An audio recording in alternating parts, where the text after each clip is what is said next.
एक बार चतुरदास जी नाम के एक महापुरुष अपने गुरुदेव की सेवा में रहते। बड़े भाग्यशाली होते हैं जो गुरु की सेवा प्राप्त हो जाती है, बड़े भाग्यशाली होते हैं। रसिक गुरुदेव की सेवा, जैसे महापुरुषों की सेवा में जो रहते हैं उनको हम महापुरुष के समान ही मानते हैं। गुरुदेव के चरणों में बाद में प्रणाम करेंगे, मानसिक पहले गुरु चरणों की सेवा में रत रहने वालों को प्रणाम करते हैं। और जब नजदीक वो किसी सेवा निमित्त नजदीक आते हैं तो उनके भर नेत्र चरण देखते हैं और उनके चरणों में बार बार प्रणाम करते हैं। क्यों? क्योंकि हमारे गुरु चरणों की सेवा में ये है। इनके चरणों की वंदना से, गुरु वंदना से भी अधिक लाभ प्राप्त होता है। जो हरिवंश उपासक सेवे सदा सेवूं ताके चरण विचारी, जो हरिवंश को धर्म सिखावे सोई तो मेरे प्रभु ते प्रभु भारी। तो श्री चतुरदास जी अपने गुरुदेव की सेवा में रहते थे। बड़े अहोभाग्य है जिनको गुरुदेव के आज्ञा पालन करने का सौभाग्य मिलता है। उनके पुण्य की क्या महिमा, जिनको गुरुदेव आदेश करते हैं आप ऐसा कीजिए, अहोभाग्य जिन्हें गुरुदेव की आज्ञा मिल गई। इन्हीं का नाम खोजी जी पड़ा, चतुरदास जी का नाम खोजी जी पड़ा। ये गुरुदेव जी के सेवा में, अब जैसे गुरुदेव लघु शंका कर रहे तो पानी लिए खड़े, गुरुदेव को हस्त प्रक्षाल आचमन आज्ञा कब क्या हो जाए तो जल की सेवा लिए खड़े थे। गुरुदेव जी लघु शंका में ही समीप बैठे। बड़ा भारी पीपल का वृक्ष दूर था तो वायु के द्वारा उसके फल और पत्ते बीज सब पड़े थे। लघु शंका किए, हंसने लगे और हंसते हंसते हाथ प्रक्षालन किया, आचमन किया। तो इतनी जोर की मस्त मुस्कुराहट और हंसी थी। श्री चतुरदास जी ने, जिनको खोजी जी बाद में कहा गया, आचमन करा रहे तो कहा, गुरुदेव कोई मधुर प्रसंग प्रभु का याद आया या कोई घटना घटी? आप बहुत मुस्कुरा रहे हैं, बहुत हंस रहे हैं, इस समय बाह्य प्रसंग तो कोई ऐसा है नहीं। कहा, तू कैसा शिष्य है रे, सेवा में रहता और मेरी हंसी का कारण नहीं जान पाया? मैं क्यों हंसा, इतना भी तुझे ज्ञान नहीं और मेरी सेवा में रहता है? कैसा शिष्य है जो गुरु के मन की बात न जान पावे, गुरु के इशारे के, गुरु के मनोभाव को न जान पावे, वो शिष्य ही क्या? चलो सेवा छोड़ो, मैं क्यों हंसा इसकी खोज करके आओ। अब बताओ, गुरुजनों की प्रति सेवा कर बहुत कठिन है, बहुत कठिन है। यहां कहा कि छोड़ो सेवा, मैं क्यों हंसा ये बताओ, आके खोज करो। अब गुरु आ गया, तुम्हारी बुद्धि अब सेवा के अधिकारी नहीं, यदि तुम ये नहीं जान सकते मैं क्यों हंसा। हंसे गुरु जी और फंसे चेला जी। आप समझो, अब मतलब कितना कठिन विषय है गुरु सेवा, बहुत कठिन। यही तो अमोघस्य, जो जीत गया अमोघस्य। तुम्हारी बुद्धि विवेक रहित है। जब तक तुम हमारे हंसने का कारण ज्ञात करके ना हो तब तक तुम्हें हमारे पास कभी नहीं आना चाहिए। चलो जाओ यहां से, आश्रम से। हमारे मन की बात जब जान जाओगे कि मैं क्यों हंसा, उसका कारण सही बताओगे आकर के, और जो मैं मन में सोच रहा था तो फिर सेवा में रख लूंगा, तब मैं मानूंगा कि तुम मेरे सच्चे शिष्य हो और सेवक हो। साष्टांग दंडवत किया, जो आज्ञा गुरुदेव। अब चल दिए, जहां संत महात्मा मिलते तो विनम्रता पूर्वक दंडवत करते हो, कहते हमारे गुरुजी लघु शंका करते समय हंस दिए, क्या कारण था? तो सब कहते गीता की बात पूछो, भागवत की बात पूछो, वेदों के, तुम्हारे गुरुजी है तो लघु शंका में हंस दिए, हम इसका क्या मतलब बताए? तो और उपहास होता। भला कोई इस प्रश्न का क्या उत्तर दे? कोई सुलझे हुए महात्मा थे, उन्होंने कहा रामायण गीता भागवत का प्रश्न हो तो अभी मैं उत्तर दे दूं, लेकिन आपके गुरुजी लघुशंका करते हुए क्यों हंसे, इसका हमको ज्ञान कैसे होगा, हम कैसे उत्तर दे आपको, ये तो गुरुजी से ही पूछो जाके। बोले नहीं, गुरुजी ने कहा जब तक इसका उत्तर न मिल जाए हमारे सामने मत आना, मुख मत दिखाना। अरे संत जन बहुत पहले, और हर उनकी आज्ञा में बहुत बड़ा रहस्य होता था। अब ये रोज जलते कि गुरु सेवा से वंचित हो गया, गुरु सेवा छूट गई। साधक को इस बात की बहुत पीड़ा होनी चाहिए, जिसको गुरु सेवा, तो ये होना चाहिए कि कौन सा अपराध बन गया, दुर्भाग्य आ गया कि गुरु सेवा छूट गई। वो रात दिन जलते इसी प्रकार, और संतों से जा जाकर पूछते पर कोई समाधान नहीं मिला। अब उन्होंने विचार किया गुरुजी के सामने जाना नहीं, सेवा है नहीं, तो अब शरीर को रख के क्या करें, शरीर को नष्ट कर देते हैं, शरीर का परित्याग कर देने की ठानी। ये देखो, ये है गुरु भक्त का लक्षण कि अब शरीर रख के क्या करें, गुरुजी ने सेवा से निकाल दिया, उत्तर मिल नहीं पा रहा, तो शरीर किस काम का। अब वो एकांत में निर्जन वन में जाकर बैठ गए और नाम जप करने लगे, और सोचा बस भूख प्यास से पीड़ित होकर यही शरीर छोड़ दूंगा, कुछ खाना नहीं, कुछ पीना नहीं, रात दिन भगवान नाम जप करना, शरीर छोड़ दूंगा। गुरु की आज्ञा पे थे, जिज्ञासा प्रबल थी, सेवा छूट गई थी, पीड़ा बहुत थी। अभी कुछ ही दिन हुए थे, न अन्न न जल, रात दिन नाम जप और शरीर छोड़ने का संकल्प। महामहिम श्री कबीरदास जी प्रकट हुए, कहा ए भाई आंख खोलो। आंख खोला तो देखा कबीरदास जी, साष्टांग दंडवत किया। हाँ, क्या प्रश्न है तुम्हारा, क्यों इतना कष्ट सह रहे हो। इसका मतलब समझ रहे हो, जब कोई सच्ची भावना से भगवान का भजन करता है तो भगवान अपने दिव्य पार्षदों को भेज देते हैं समस्या का समाधान। सुनो, जब तुम्हारे गुरुजी लघुशंका कर रहे थे तो उनकी लघुशंका की ढाल में एक पीपल का बीज बह रहा था। बीज को बहते हुए लघुशंका में देखकर गुरुजी विचार करने लगे कि ओहो, देखो इस बीज में पीपल का पूरा वृक्ष छुपा हुआ है, लेकिन जब ये बीज पीपल में था तो कितना बंदनीय और कहां सुव्यवस्थित था, और जब ये पीपल से अलग हुआ तो लघुशंका में बह गया। इसका मतलब पीपल का वृक्ष साक्षात ब्रह्म है और उसका अंश जीव है।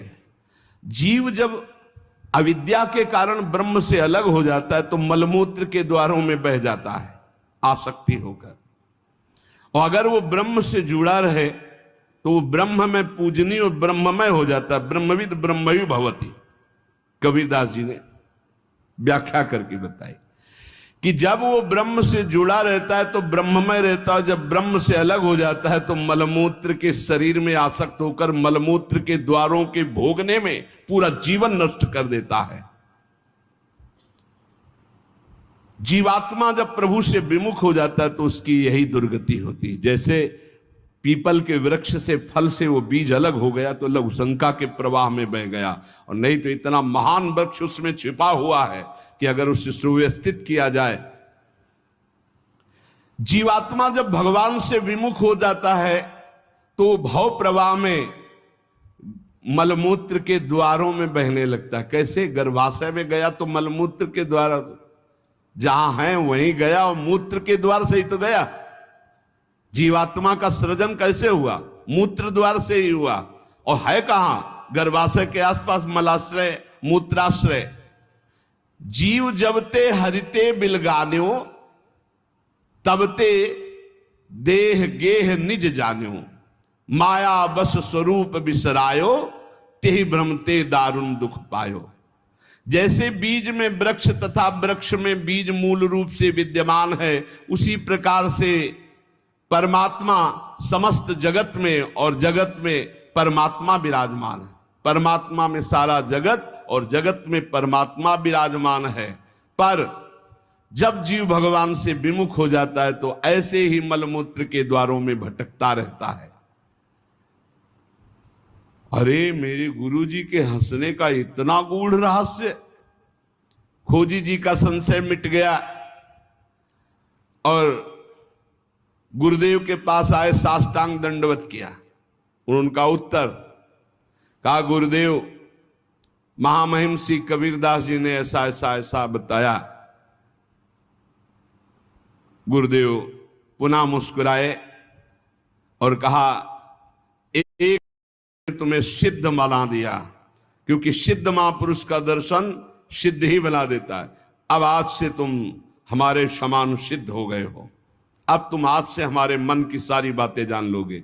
शिष्य के मन की बात जान लेना तो हर सिद्ध पुरुष का, लेकिन अपने गुरु के मन की बात जान लेना ये बहुत बड़ी बात होती है। कुछ समय बाद खोजी जू के गुरु हरि भावना प्रवीण महा, देह अंत समय बांधी घंटा सो प्रमानिए, पावे प्रभु जब तब बाजी उठे जानो यही, पाए पैन बाजी बड़ी चिंता मन आनिए, तन त्याग बेर नहीं हुती फेरी पाछे आए, वाही ठोर पौड़ी देखो आम पक्यो मानिए, तोरी ताके टूक किए छोटो एक जंतु मध्य गयो सो बिलाए, बाजी उठो जग जानिए। खोजी जी की बड़ी महिमा प्रकाशित हुई। गुरु भक्त थे। आज तक किसी को कहीं भी अगर विशेष कृपा प्राप्त हुई तो गुरुदेव के बल से। खोजी जी के गुरुदेव का जब अंतिम समय आया, भगवत चिंतन परायण रहते थे, उन्होंने एक घंटा बांध दिया और कहा, जब मेरा मोक्ष हो जाएगा तो घंटा बज जाएगा, जब मेरा भगवत मिलन हो जाएगा तो घंटा बज जाएगा। शिष्यों से कहा, घंटा स्वयं बजेगा जब मेरा शरीर छूटेगा, भगवत प्राप्ति होगी। परंतु आश्चर्य हुआ, गुरु जी का शरीर तो छूट गया पर घंटा नहीं बजा। सब जितने और शिष्य थे बहुत चिंता में हो गए कि क्या गुरु जी की गति नहीं हुई। गुरु जी कह रहे थे, जब मेरा गति हो जाएगी, भगवत प्राप्ति हो जाएगी, शरीर छूटते ही तो घंटा बज जाएगा, लेकिन घंटा तो बजा नहीं। और गुरु जी के वचन परम सत्य, इसका मतलब गुरु जी को भगवत प्राप्ति नहीं हुई।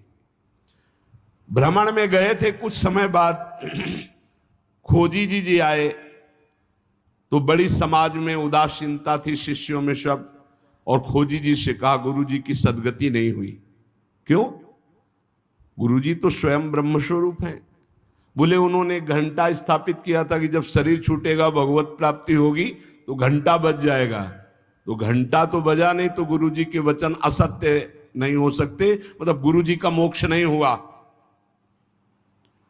खोजी जी कहाँ गुरु जी का शरीर छूटा था? बोले, आम के पेड़ के नीचे गए, जहां गुरु जी लेटे थे मुझे बताओ। बोले, यहां लेटे थे। लेट गए और सामने देखा तो एक पका हुआ आम था ऊपर। उनका इस आम को तोड़ो। आम को तोड़ा और जे भी उस आम को चीरा तो एक कीड़ा निकला, और बस वो कीड़ा अंतर ध्यान हुआ, सोई घंटा बज गया। कीड़ा अदृश्य हो गया और घंटा स्वयं बज गया। बहुत विचित्र बात है। भला इतने सिद्ध महापुरुष, क्या इनकी गति में अंतर आम ने डाल दिया? बोले, हां। दो इसके भाव प्रकट किए। शिष्य की तो योग्यताई नीके मन आई अजू, गुरु की प्रबले पैने को घटी क्यों भई, सुनो या की बात मन बातवत गति कही, सही ले दिखाई और कथा तिरसमयी। बोले, इसके दो भेद हो गए। पहला, जिसके शिष्य इतने सिद्ध हैं उनकी गुरु की भला गति बिगड़ जाएगी, पर दिखाया दो भाव इसमें प्रकट किए गए हैं। पहला दिखाया गया, चंचला ही मना कृष्णा प्रमाथि बलवद दृढ़म तस्याहम निग्रहम मन्ने वायुरिव सुदुष्करम। ये मन बड़ा चंचल है, प्रमथन स्वभाव वाला है, बड़ा बलवान है, इसको वश में करना मानो तूफान को रोकने के समान है। मन को बहुत संभालना कठिन है। कह रहे सुमेर पर्वत को कोई उखाड़ सकता है, 4 लाख योजन का है, पर मन को बस में नहीं कर सकता, इतना बलवान मन है। कोई बिजली को हाथ से पकड़ सकता है, पर मन को नहीं पकड़ा जा सकता। बहुत विचित्र चंचलता है इस मन की, इसको हल्के में ना ले।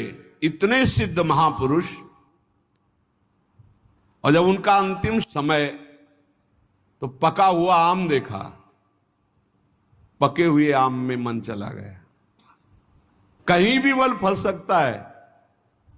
इतने सिद्ध महापुरुष आम में तो घंटा नहीं बजा। ये पहला जन साधारण के लिए। और असाधारण बात थी कि आम में तो मन गया, पर वैष्णव का मन स्वयं भोक्ता होता नहीं। वो तो कोई भी अच्छी चीज देखे तो भगवान में, तो तत्काल भगवान का ध्यान किया कि अब असमर्थ हूं, शरीर छूट, ये आम बहुत बगीचे का हमारे सुंदर था, हम सोचते आपको भोग लगा देते। इसी सोच में प्राण निकल गए। तो भगवान ने अंतिम इच्छा पूर्ति करने के लिए कीट रूप धारण करके आम पाने आ गए। तो भगवान से मिलन हुआ नहीं। जब आम को छेदन किया और वो भगवान अंतर ध्यान हुए, तब जाके खोजी जी से मिले तो घंटा बज गया। इसका आंतरिक रहस्य बताया। तो यहां ये बताया गया कि मन बड़ा चंचल है। भगवत प्राप्ति करने वाले उपासक को कहीं भी अपने मन की वृत्ति ना अटक जाए, इसमें अंतिम तक सावधान रखना है। अंतिम तक कभी भी फंस सकती है। और दूसरी बात है, जिसका स्वभाव बन गया है हर वस्तु हर व्यक्ति में भगवान का दर्शन, भगवान को समर्पण, तो उसकी दुर्गति नहीं हो सकती। तीसरी बात, जो गुरुदेव के शरण में रहकर गुरुदेव की आज्ञा अनुसार चलते हैं, आपको सच्ची बतावें, गुरु अपने से भी ऊपर महिमाशाली उसे बना देता है। इस प्रसंग से समझिए कि अगर खोजी जी को गुरुदेव ने आज्ञा दी तो सिद्धों के परम सिद्ध बना दिया अपने शिष्य को। इसलिए चाहिए कि अपने गुरुदेव की आज्ञा में संपूर्ण जीवन समर्पित करते हुए प्रियालाल के नाम रूप लीला धाम में निरंतर चित्त को लगाए और इसी जन्म में भगवत प्राप्ति करे। शेष चर्चा आगे। श्री राधा